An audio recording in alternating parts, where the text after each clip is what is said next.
waited patiently for the target to exit the Cathedral of the Holy Cross in St. Eulalia. Through the scope of his M24, he could see hundreds of locals and tourists walking back and forth through the narrow cobblestone alleyways of the Barrio Gótico that surrounded the cathedral. Grip knew he would have to keep his eyes sharp, his nerves steady if he was to avoid any unwanted casualties. The slight breeze blowing helped cool the perspiration that had begun to form and drip down his forehead, face, and back. His hands were still dry, however, it was only a matter of time before he would have to wipe the sweat from them. With the sun consistently rising higher into the cloudless blue sky, the heat growing stronger, warming the pavement of the city, he hoped his target would appear soon. It would be over an hour since he had entered the cathedral.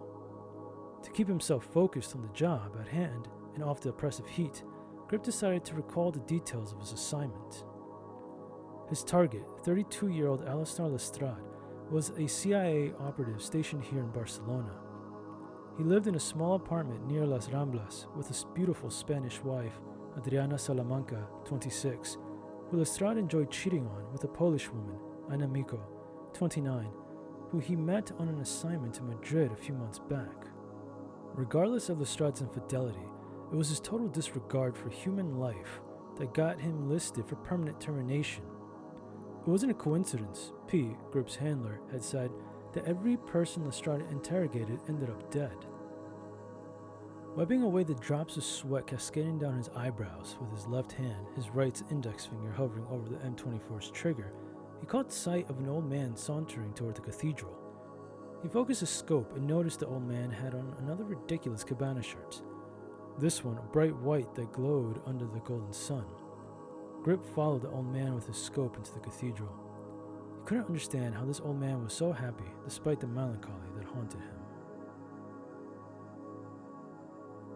Grip had arrived a day ahead of schedule and decided to take a trip to Montserrat to visit the Benedictine Abbey Santa Maria de Montserrat. He'd heard rumors that the Benedictine monks here never spoke a word to foreigners, and this piqued his curiosity. He had wanted to approach one of these monks and engage them in a witty discourse on the factual details of Umberto Eco's The Name of the Rose. However, he had no luck bumping into a monk during his visit. After meandering the wondrous abbey for a while, glancing at the Virgin of Montserrat, Grip walked back to where his rental was parked by the lower-level entrance of the monastery. There, he took a moment to take in the breathtaking view of Catalonia. The day was clear with the sun high above the azure sky and the wind breathing its tranquil mountain breath. An air of complete solace took hold of Grip as he breathed deeply and exhaled. The world truly was peaceful from such an altitude, he thought. He got into his car and began his return to civilization down the long, winding road of the mountain. Halfway down his journey, Grip saw a red car pulled over to the side, its hood open with an old man in a pale blue cabana shirt standing over the smoking engine. The old man's head was bent low, his right hand's fingers rubbing his temples. Grip knew from the white smoke emanating from the car's old engine that it wasn't going anywhere. He pulled over to the side a few feet ahead of the broken-down vehicle, got out, and walked over to the old man. "Señor, todo está bien?" Grip said. The old man lifted his head and looked up at Grip. "No, este maldito auto finalmente se murió." He shook his head. "Parece que estaría caminando hoy." Grip carefully waved his hand through the heated white plume of smoke and glanced into the car's hood. He noticed that the coolant tank was bone dry and the head gaskets were destroyed. And that was just the visible damage. He wondered what other internal mechanisms had been destroyed due to the lack of coolant. "No, you won't have to walk home," Grip said. "I can fix this for you." The old man grinned. "Ah, you are American." Grip nodded. "This is good," the old man chuckled. "I can, speak English." "If you wish," Grip said. "But I can speak and understand Spanish fine." The old man waved his finger. No, I learned to speak English a long time ago. I like to speak it." "Suit yourself," Grip shrugged. "You need to start taking better care of your car, Mr. Garcia. Marcus," he said. "What is your name?" Grip told him. "Ah, a single name only, huh? Like, Prince or Madonna." Grip ignored the quip. Well, Mr. Garcia, please, Marcus, he interjected. You are doing me the favor of helping. This makes us friends. More like temporary acquaintances. Grip rolled up his shirt sleeves. Now keep in mind, Marcus, that once I repair your car, it can never be repaired again if you should let it die. Vale? Marcus rubbed his neck. One thing I do not understand. How are you to fix my car without any tools? I don't need tools. Grip placed his right hand, open palm, over the car's engine. He focused his mind on the damaged pieces of metal for a moment. A translucent wave of energy emerged from his hand and spread throughout the car's engine. Within seconds, the broken gaskets and torn-up machinery within the engine began repairing itself into pristine condition. Increíble, Marcus said, wide-eyed. I have heard of your kind. You are a constructor, no? Yes, that's right. Grip examined the engine. That should do it. Try starting it. Marcus got into the car and pressed the ignition button. There was a clicking noise the first couple of times he tried starting the old car. Then the engine roared to life on the third try. No lo puedo creer, Marcus said, laughing. God has given you quite a gift there. Grip shut the hood. I wouldn't call it that. Ah, my friend. Marcus hobbled over. Thank you. You must come for a drink tonight. El Quijote in Barcelona. I'll buy you a drink. Thank you, but no. Grip started for his rental. Then you must let me pay you. Marcus dug around in his pant pockets for his wallet. I do not have much. He pulled out a 20 euro. But please, take it. Don't worry about it. No, you will do me a dishonor if I cannot repay you for your help. Grip turned to the old man. He was standing there with his gray bushy eyebrows arched, his calloused hand holding out the 20 euro.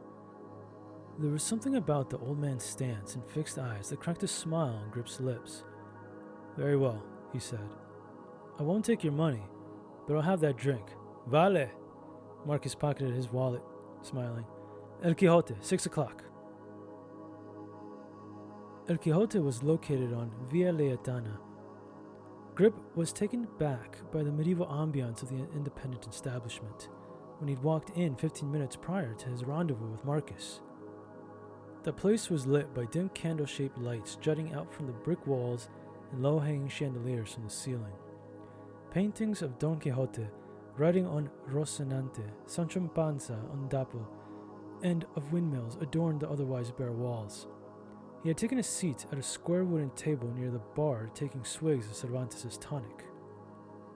Marcus Garcia arrived at 6:15. The somber lighting of the tavern made his pink cabana shirt and khaki pants darker than they were. He sauntered up to the bar and greeted the bartender. They exchanged a few laughs before Marcus turned to glance around the place through squinted eyes.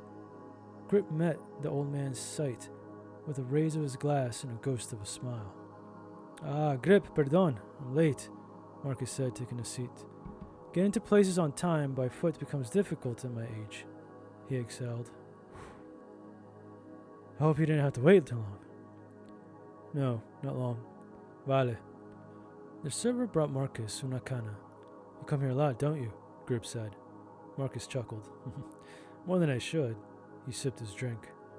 Tell me, Grip, what brings you to Barcelona? Business. Ah, bueno. What part of the United States are you from? New York City. When did you arrive? This morning. Marcus grinned as he sipped his drink. Not much of a conversationalist, are you? He wiped some beer froth from his silver mustache. What kind of business? Travel. Grip paused, his eyes examining the old man's haggard face. The wrinkles that mapped it hinted at a difficult life. I'm a writer for a travel magazine back in New York, the Uncommercial Traveler. I'm here in Barcelona to write about the city and places to visit if one should find themselves here.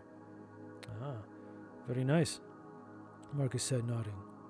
Well, I do hope you find our city promising. So far I can't complain. Grip took a swig of his drink. What about you? What do you do? I used to be a professor of literature at the University of Salamanca. Used to be? What happened? Marcus waved his hand. The place became... He glanced up at the ceiling for a moment, almost as if he was trying to find the right word. Haunted for me. How so?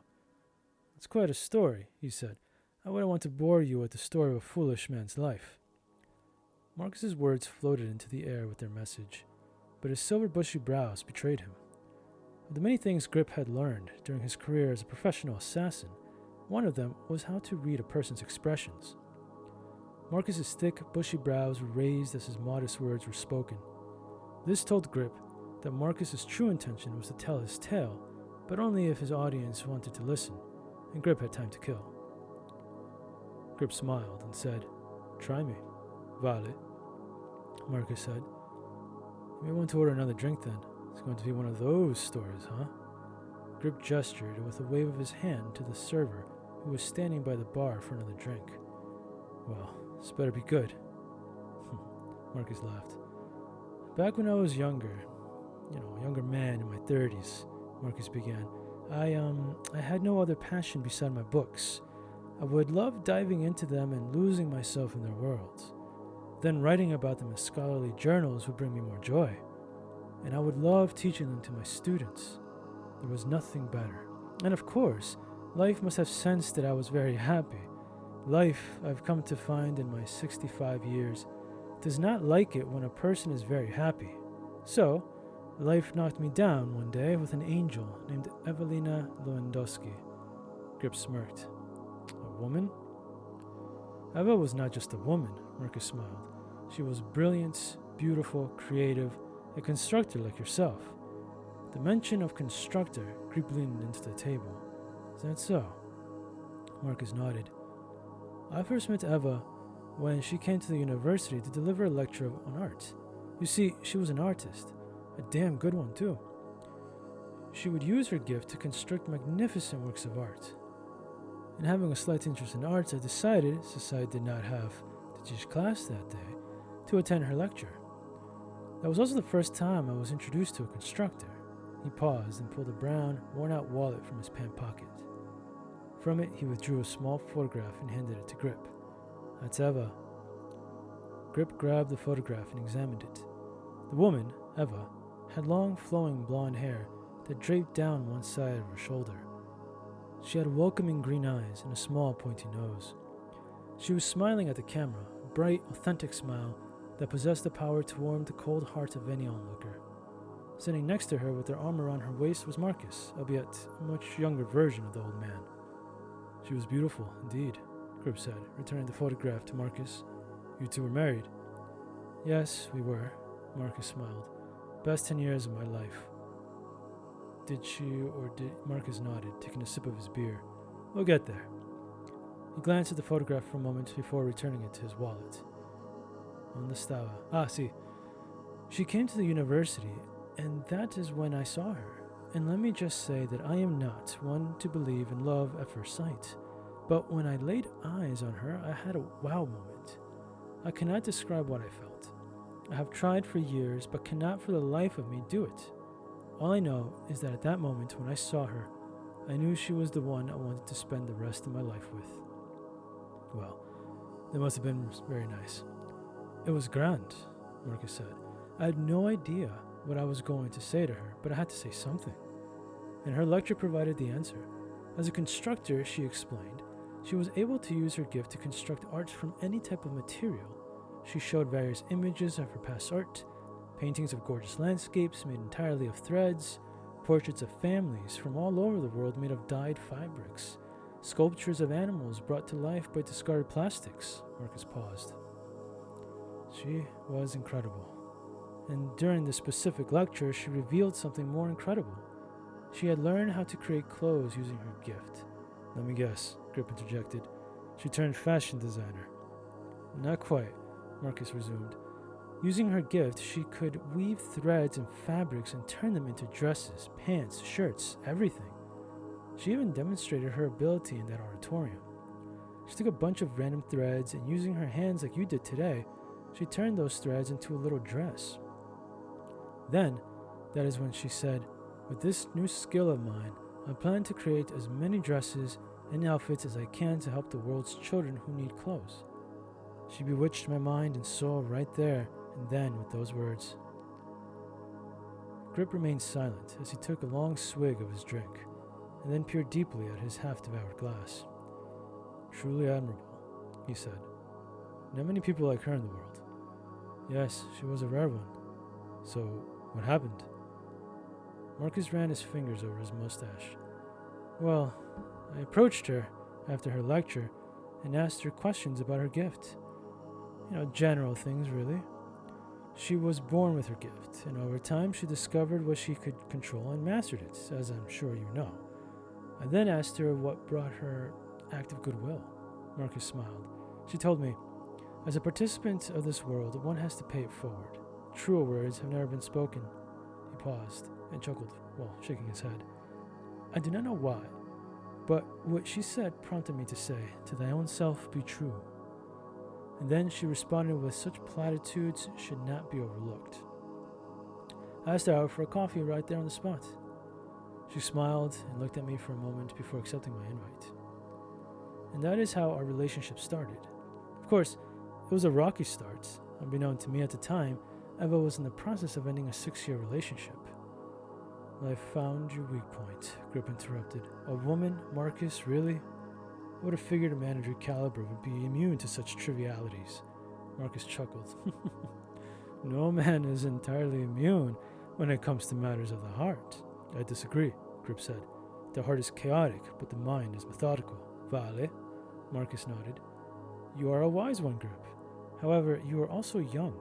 One must use the mind to strategize, yes, but the heart must be used to feel. Using one and not both is where many go wrong.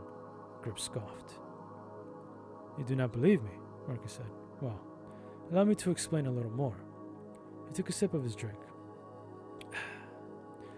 It would be a year before Eva and I began dating. Prior to then, we would speak via text and email.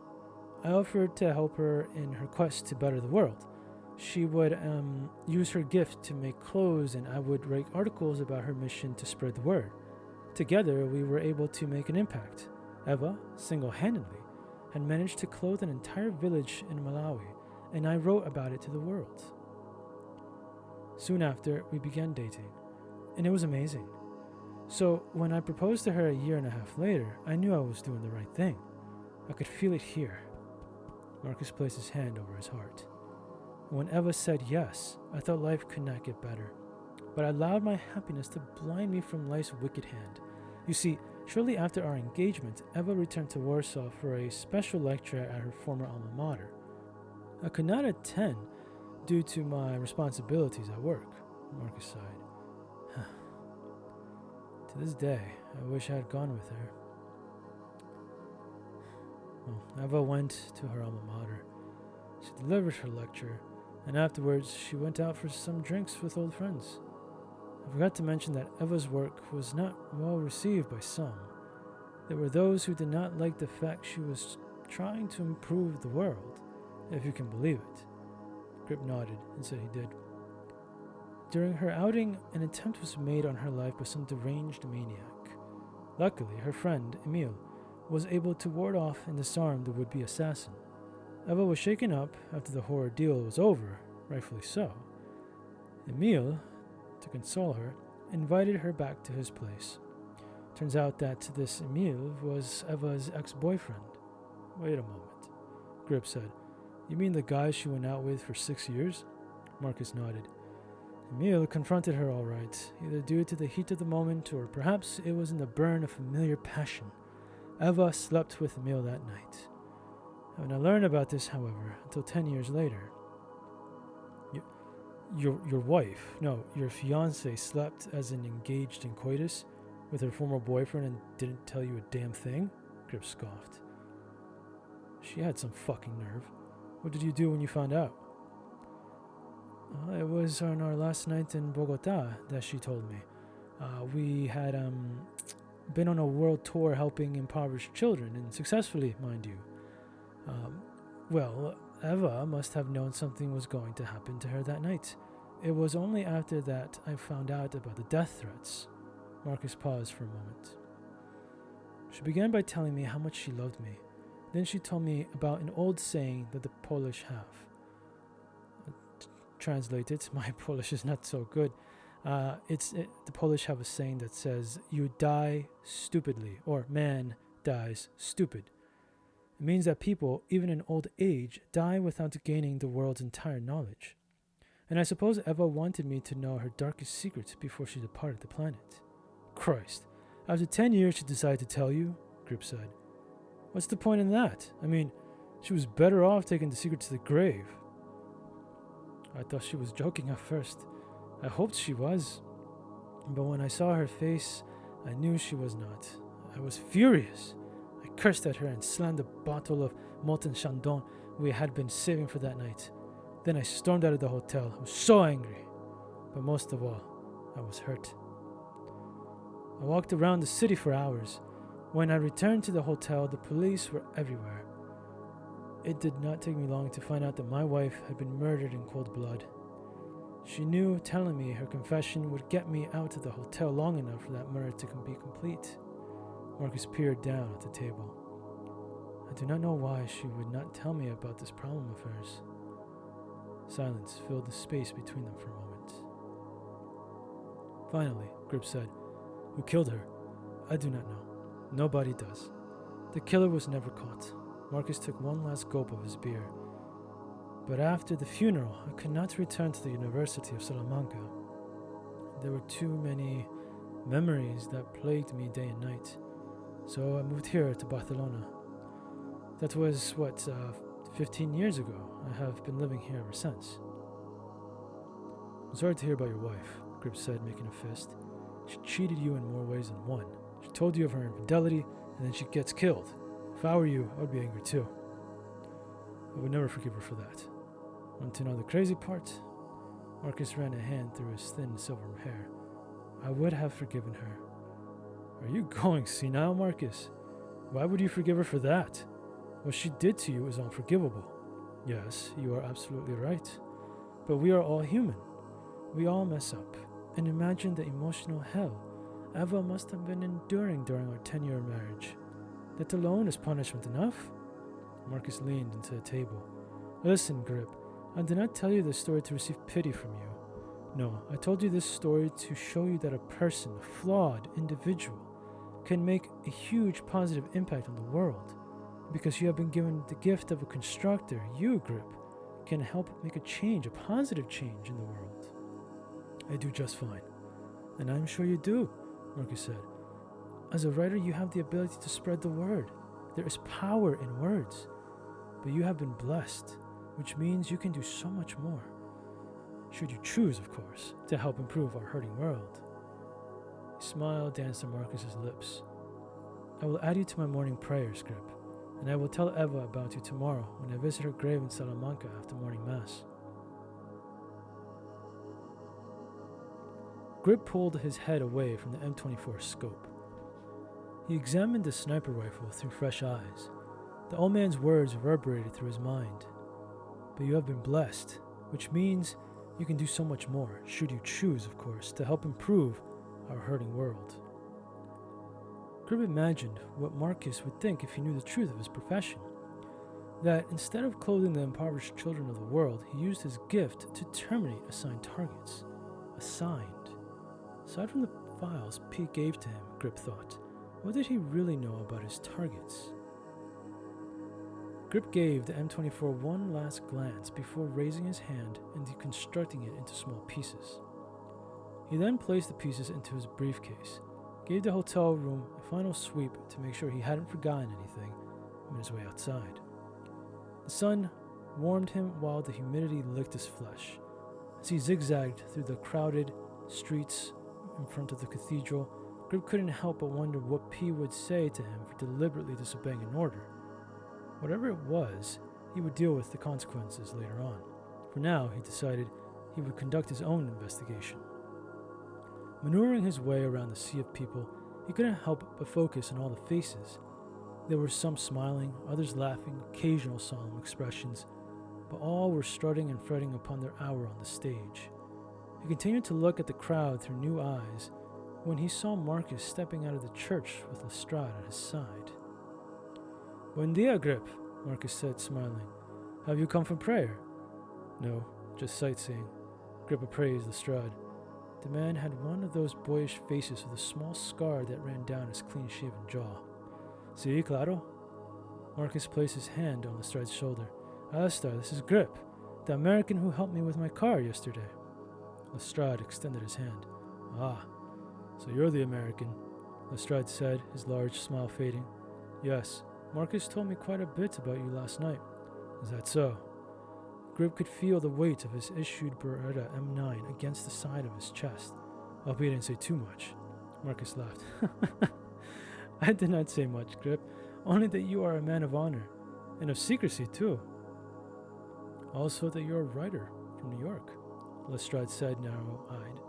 The own commercial traveler, was it? And oh, yes, a constructor. Now that's interesting. Claro que sí, Marcus inhaled and exhaled deeply. Pero que día tan hermoso. Wow. Let us go for some coffee. He checked his Casio. I still have a couple of hours before the train to Salamanca. That sounds like a great idea, Marcus, Lestrade said, his gaze fixed on Grip and his briefcase. Let's all go for coffee. Marcus Garcia suggested they go to Estrella de la Mañana Cafe located on Las Ramblas. When they reached the small cafe, they took a seat outside. The server brought out their coffees. So, you're a writer, huh? Lestrade said.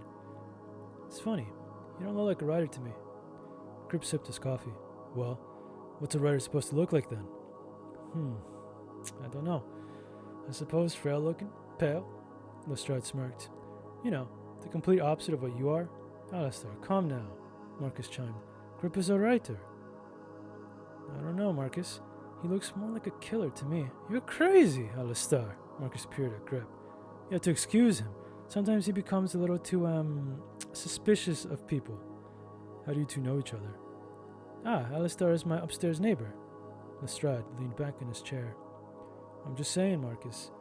If our friend here were to be a killer, he'd have the look for it. Nonsense. Marcus waved his hand.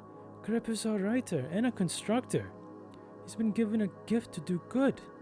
He could do good, Lestrade said, sipping his drink. I read a book once. What was the name of it? Shit, forgot the name. But one of the characters in the book said something like, there are some men in this world who are born to do our unpleasant jobs for us. Grip could do good in that sense, but not killing, Marcus snarled. That is ridiculous. What is going on with you, Alistair? Lestrade grimaced. Nothing. Only that this constructed Grip is not a writer. His left hand began reaching toward his ankle. He's an assassin sent to kill me. What are you? The shot echoed in the air and lingered. Screams from the ocean of people followed as locals and tourists alike began running for their lives. Grip lifted himself up with his right arm. There was a stinging pain on the left side of his chest. He checked to see the damage and found, to his relief, that Lestrade's bullet had been blocked by the M9. He'd read in Lestrade's file that the man was highly skilled in tactical weapons, but he, Grip, had miscalculated just how fast the man could draw his gun. Once he knew he was in one piece, he looked over at Marcus. The old man was also on the ground. His white cabana shirt was stained red. Grip rushed to his side and saw that he received a bullet wound to his chest as well. He peered into the old man's dark brown eyes. There was shock in them, but not fear. Marcus, Grip said, holding on to him, don't die here. He reached for his phone and dialed the police. I'm getting you help. Marcus, wheezing, said, Voy a estar con Eva otra vez. Grip watched as Marcus took his last breath. He then laid the old man gently back on the ground. He closed his eyes for him. Grip stood up in time to catch Lestrade running south through the chaotic crowd. Grip picked up his briefcase, unzipped it, and threw it up into the air. The M24's assembled pieces flew out. Without looking, Grip raised his hand toward the falling pieces and constructed them to an M9 with attached silencer. Armed, Grip dove into the sea of panic and gave chase. Grip snaked his way through the hysterical crowd, running down Rambla de Santa Monica. It didn't take him long to spot Lestrade, who kept looking over his shoulder. When he saw Grip, he let out a couple of rounds. Panic fire, Grip thought, as he pushed himself to run faster. He circled El Mirador de Colón, where school tourists had gathered, and finally out onto Rambla de Mar. By the time Grip caught up to Lestrade, he found the man standing next to one of the benches in front of a shopping mall. He was looking out at the azure Mediterranean, then back at the nearby shopping mall. So on his fourth look at the mall, the Lestrade caught sight of Grip. He tried to aim his gun, but it was too late. Grip, who had not stopped running, unleashed a silent round that tore through Lestrade's heart. The man waddled for a few seconds before nearly falling into the sea. Grip caught him and seated him on the empty bench where he left him, lifeless. Grip started back to El Mirador de Colón. There he peered out at Las Ramblas and debated if he should go back to see if the police had taken Marcus, but decided against it. Instead, he hailed a nearby taxi and got in. He sat for a moment and stared at his hands. ¿Dónde le gustaría ir, señor? Grip glanced out the window a Las Ramblas. El aeropuerto, por favor.